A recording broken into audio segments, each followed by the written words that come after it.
Hey there YouTube lovers, my name is BB8 and today I am going to share my thoughts on the newly announced Pokemon game Scarlet and Violet. Let's get into it, shall we? So my honest opinion really, I didn't think Generation 9 was coming this year.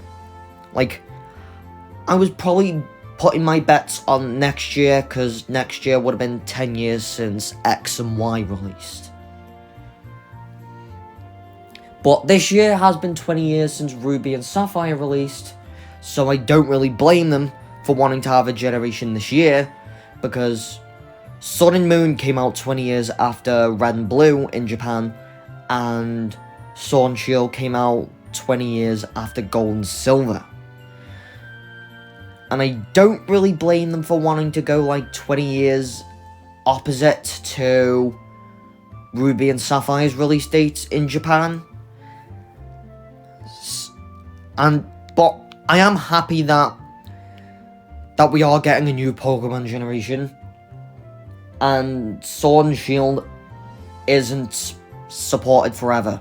Like, I was fine with Sword and Shield, but it wasn't actually the Pokemon game, the open world Pokemon game that we've all been expecting for years. Like, Legends Arceus is kind of open world, but not quite.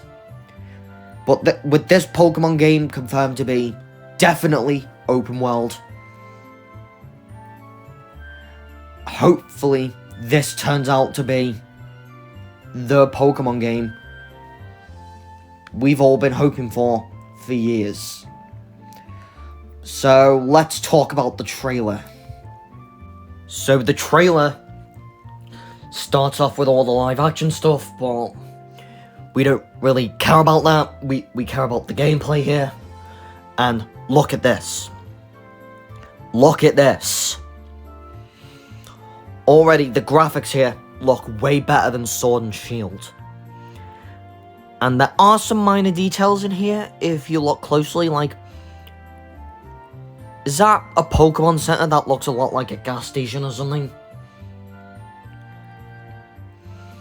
And the town up there does look bigger than Hammerlock from Sword and Shield. Hopefully the final game, it is bigger. We just have to wait till then to find out.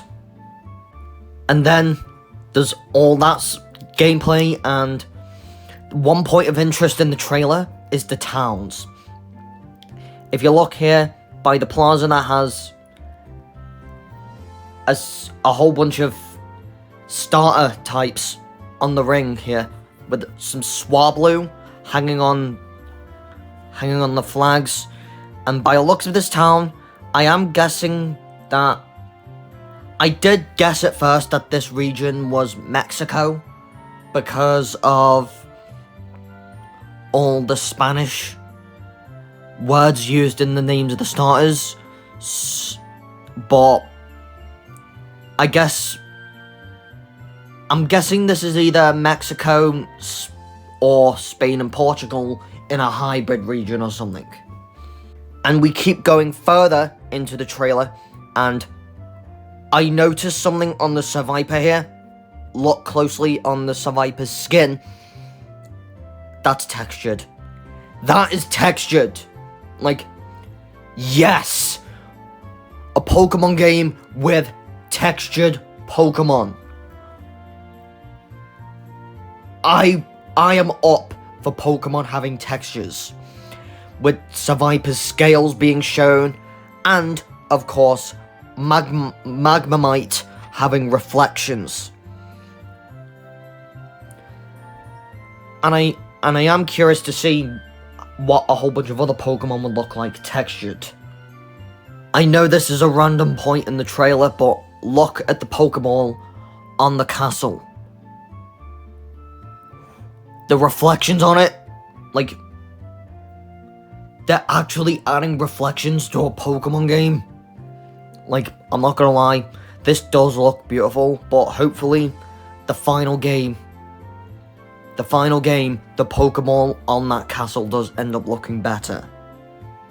And then it shows us the player character's house, which the house here does look like a Spanish village house, which, if this does end up being based on Spain, which it most likely is, because the poster of the map, a portion of the map is shown, but not the entirety of it, and it does look like it's a mixture of Spain and Portugal. But I guess we have to wait until we have more information on the game to find out which country it's based on.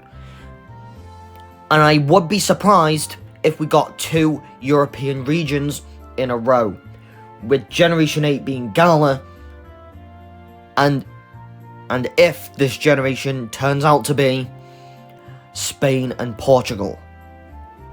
And now, for the starters, the 3 new Pokemon, the first 3 new Pokemon to be shown every time a new generation is announced. So the starters being Sprigatito, Fuecoco, and Quaxley. Like, I am surprised here that the fire starter this time is not based on an animal from the Chinese zodiac. I did think first that this would have been Dragon, but Charmander already took the spot for Dragon.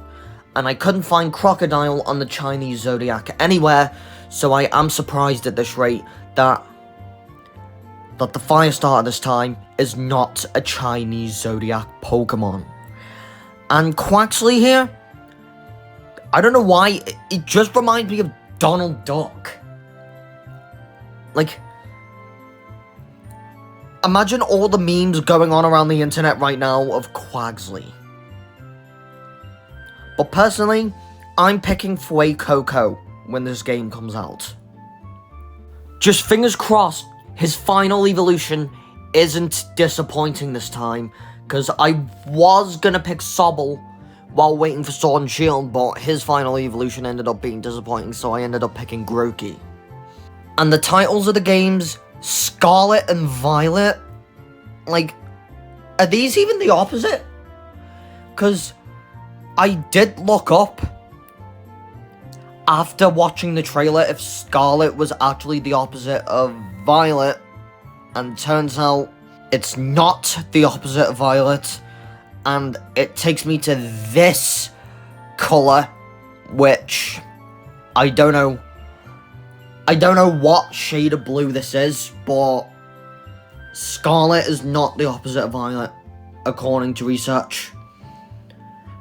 So, the only thing that doesn't really make sense here is the titles. Like, I know that Diamond and Pearl were not the opposite either, but if they're not going opposite this time around, I do have an idea for a Chinese region that could end up being the titles. But I am going to build my own Pokemon region in a future video.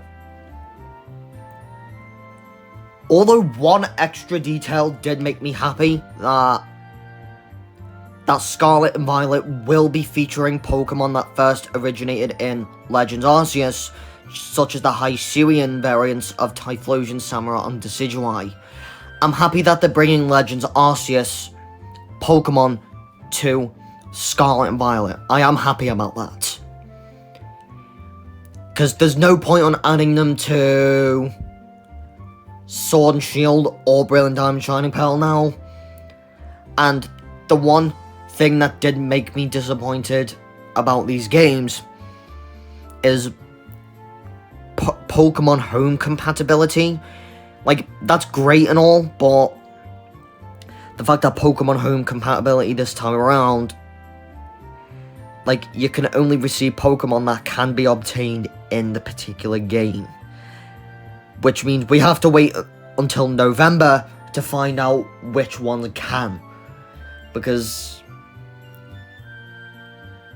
it's just a bummer that the National Dex isn't really a thing as it used to be. But hopefully Generation 10 does have every Pokemon in existence in the game. But is this really the Pokemon game we've all been hoping for years? Almost. Only because the National Dex had already been confirmed not to return. But it's nice that Game Freak themselves confirmed that this is definitely open world. Unlike Sword and Shield and Legends Arceus, this must be the proper open world game that Pokemon fans have been hoping for years. Just hopefully, Generation 10 ends up being an improvement to what Scarlet and Violet had been said to be. So guys, what did you think of my thoughts on Scarlet and Violet? Don't forget to subscribe to my channel, like this video, and turn your notifications on so you don't miss another video like this one in the future. Like, I know February has been packed with mainly Nintendo videos. Since the PS5 unboxing video, we've had like 5 Nintendo related videos in a row. So hopefully in March, we can get some non-Nintendo related videos out, because I am considering doing another Overwatch related video soon, so stay tuned for that. So that's it for my thoughts on Pokemon Scarlet and Violet. BB8 out.